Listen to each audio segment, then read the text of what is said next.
પશુઓની ગેરકાયદેસર રીતે હેરાફેરી કરનાર આરોપીઓને પકડી પાડતી ઉધના સર્વેલન્સ ટીમ।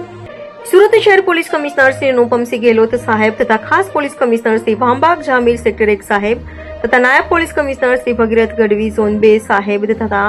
નાયબ police commissioner Shri Chirag Patel C division સાહેબને ગેરકાયદેસર રીતે પશુઓની હેરાફેરી કરતા ઇસમો વિરુદ્ધમાં કાયદેસરની કાર્યવાહી કરવા જરૂરી સૂચના આપેલ। જે અનુસંધાને ઉધના પોલીસ સ્ટેશનના police inspector Shri S N. Desai તથા police inspector Shri V B. Gohil નાઓના માર્ગદર્શન હેઠળ સર્વેલન્સ સ્ટાફના assistant head constable Mohansinh Ratansinh તથા આસિસ્ટન્ટ હેડ કોન્સ્ટેબલ ચિરાગભાઈ પિતાંબરભાઈને મળેલ બાતમીના આધારે ઉધના ખરવરનગર પાસે જાહેર પોલીસ શૌચાલયની પાસે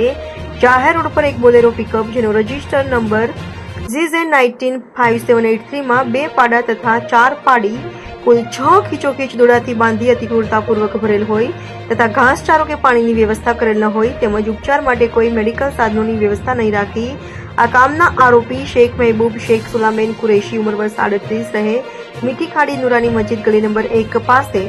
લિંબાયત સુરત તથા ચિસ્સો ખાન અલ્લાહ ખાન કુરેશી ઉંમર વર્ષ 55 રહે 103 ઉમિયા રેસિડેન્સી કોટફળિયું રાંદેર મોરા પાગલનાઓને પકડી પાડી બંને આરોપીઓ વિરુદ્ધમાં ઉધના પોલીસ સ્ટેશનમાં ગુનો રજીસ્ટર કરવામાં આવ્યો છે અને કાયદેસરની કાર્યવાહી કરી ઉપરોક્ત અધિકારી અને સર્વેલન્સના કર્મચારીઓએ ખૂબ જ સારી અને પ્રશંસનીય કામગીરી કરેલ છે।